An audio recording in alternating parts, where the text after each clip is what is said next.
Hey y'all, what's going on? It's Chad. So it's finally starting to melt the snow away down here in southern Michigan. Kind of a crappy day, but had to get out and do a little bit of shooting, just a little bit. You know what I mean?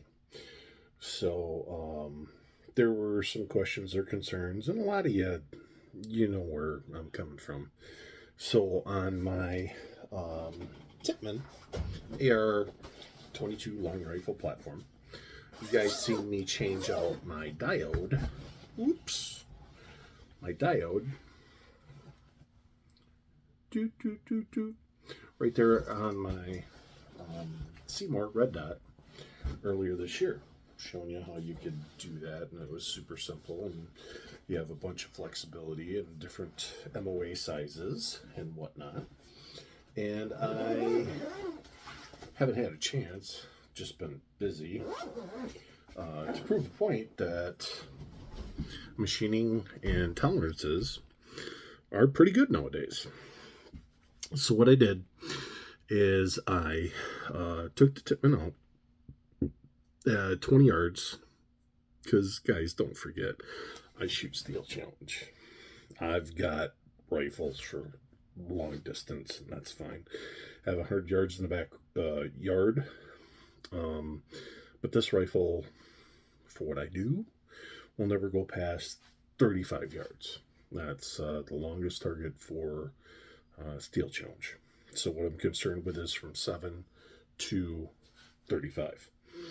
So everybody does their own thing. I like to sight mine in at 20 yards. There's reasons for that, and I won't get into it because that's a whole debate that we could do a live stream on and debate all night. Which, if that's something you guys want to do, I'm down. Let's do it. Anyways, so I took the Tippmann out. Sorry, sweating. And confirmed 0. So what I did, unfortunately, the atmosphere today sucks. It's 60 degrees. It's Michigan, so it's probably, I don't know, 145% humidity. We've had rain for 4 or 5 days straight.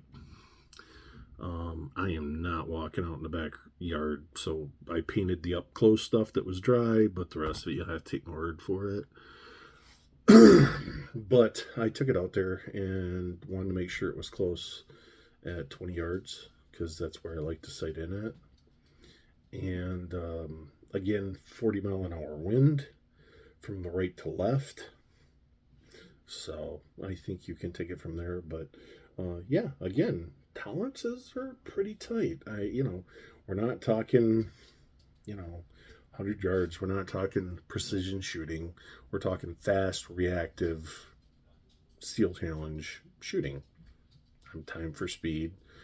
And I'll double check it again when it's nice out. And we got the targets out, so we'll go out and do some testing and sighting in and things like that. But we have a shoot coming up very, very quickly, and I don't have a whole lot of time with what's going on at work and everything else and soccer and blah blah blah blah blah. So I just wanted to go out and shoot a few off. I think I shot a total of 75 rounds, just rapid fire stuff. And no, I'm happy with it. So I'll leave it to you guys. You judge for yourselves. This is all good. Having said that, we do have a few things coming up on the channel that you might be interested in. So if you like this, you might want to subscribe, share. We are going to be building the non-Glock race gun. Just so everybody knows, and we're clear now, because it's going to come up later, I hate Glock. They're a great gun. It's nothing against them personally. I used to race motorcycles. I used to ride motorcycles. And it's the same reason I hated Hondas. Honda. Hop on, dumb ass. They did everything good. They didn't do one thing perfect, but they did everything good. And that's kind of like Glock. They do everything good. There's nothing against them. Anybody that uses them, I never talk down about them, except for on my channel, because it's my fucking channel. But so we're gonna build a race gun that's a non-Glock. It's taken almost 2 years for this particular pistol to be built and sent to me. We're getting close. So what we're going to do is we're going to take it from stock, shoot it, try it, see what we think of it, and we're going to go through all the pieces. We're going to do grips. When I say grips, we're either going to do stippling, or we're going to do silicon carbide, leaning towards silicon carbide. We are going to do obviously optics. These eyes are getting old, so I love optics. So we're going to do a red dot. How we mount that, there's some options. We're going to do a brake. We're going to do a really in-depth trigger. I have been very, very lucky in the fact that I have followed along with Johnny Glock. And if you guys haven't watched him, pretty cool. He doesn't diss or knock anybody out there. It's just a lot of really good information. And unfortunately, no offense to Johnny, I'm not using his complete kit. I'm going to be using part of it, but not all of it. There's reasons for that. We'll touch base on that when we get there. We're going to do a break. Talked about that. Going to do sights. Talked about that.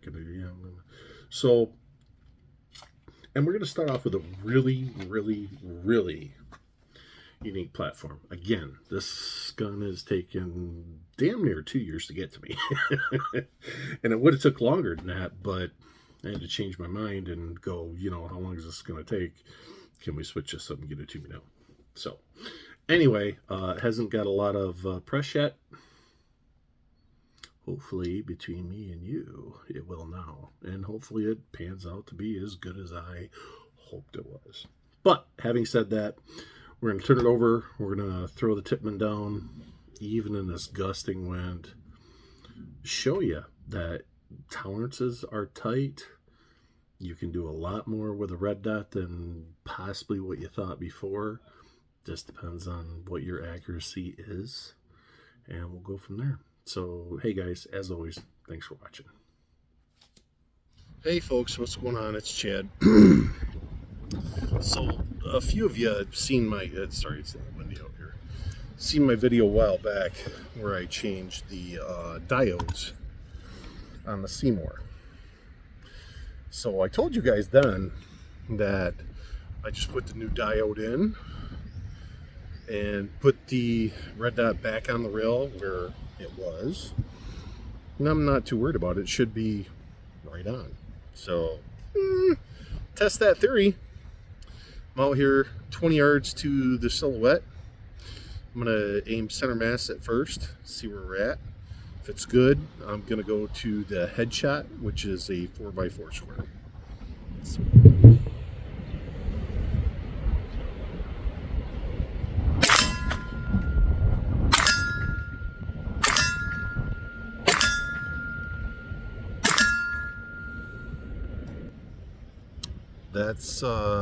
That's pretty close.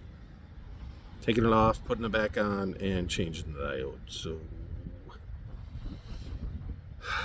there's a heavy wind, 30-40 mile an hour from the right, from your right, my right.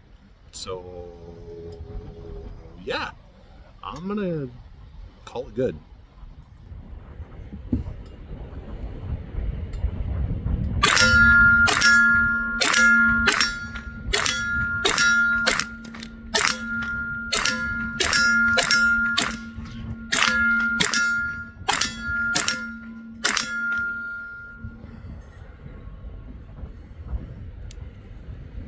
Now I switched up from a 16 MOA to an 8. So let's try this out at 60 yards and see how it does. And it's super windy. I'm sure you guys can hear it.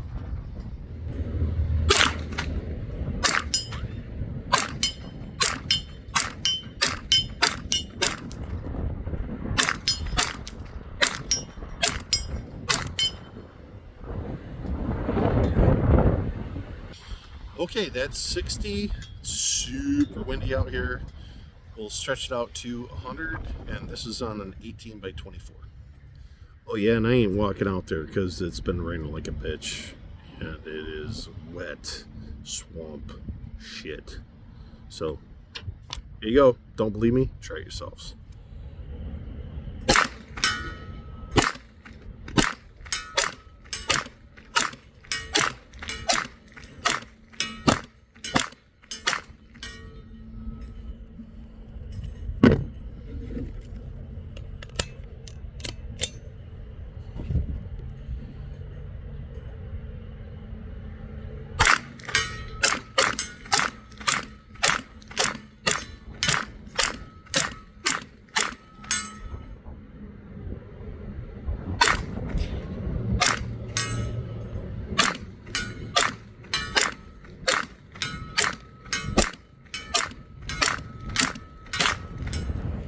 Well, there you go. Just being stupid, shooting out back. It's a whopping 60 degrees out here today. Don't know what that is. Centigrade. Sorry, do your math. But yeah, no, I'm happy. Put it back on. Change the diode. It's all good. Well, there you go. Went out, shot it. Point of aim was great. You know, it was windy as hell. I wasn't going to walk out there and paint that target at 100 yards because literally there were 6 inches of water in that sod. If you don't believe me, come on over, try it yourself. Anyway, so, you know, hope you guys enjoyed it. Wasn't really trying to punk anybody out or prove anything. Just, you know, you shouldn't be freaked out if you change your optic out, put your new battery in, you have to take your optic off, put it back on. If as long as it's in the same place and it's a reputable company, a reputable firearm, you should be on. You should be good. I'm gonna probably throw a couple little tidbits here at the end, just for shits and grins. I got Dad's gun all done. His new race gun. Hold on for just a second. Which you guys will remember is this here. So this is the 1022. He started off with a bone stock 1022 in stainless. We've changed the barrel. This is Tactical Solutions aluminum with stainless sleeve. This is a Wyland front sight. It's great. This is excess rear peep sight. So what he wants to do is use this for iron sight class. He's got a Taxol with a red dot on it, and that's great. But to shoot 2 classes this year, he's going to shoot iron sights also. And I gotta tell you, not a fan of peep sights by any stretch of the imagination. Don't like them, never have. People say that your eye will automatically align that front dot in the center. There might be something to that. Just saying. I'll throw some, excuse me, I'll throw some footage in here at the end. But same thing, 40 mile an hour winds, just out back, 20 yards, and then on out. I was pretty impressed, actually. I'm looking forward to going out and shooting with Dad, trying out his new gun, just so he knows I'm not cleaning it again. You fucking do it yourself. Anyways, guys, thanks for coming along. Hey, by the way, if I'm looking at all this blank wall behind me, so I'm trying to do something with the gun room. I was thinking about doing some pallet wood, red, white, and blue, or I don't know, something. You know, we got the 308 sitting up there and some muzzleloaders over here and this and that. It's a mess right now. We had a birthday party, so everything just got thrown in my room. So it is what it is. But hey, thanks guys, appreciate it. Also got a new camera, so hopefully give me some feedback. Is this better, good, whatever? Does it make me look fat? Pretty sure it's just the fat that makes me look fat. But Anyways, all right, guys. Thanks. Talk to you later.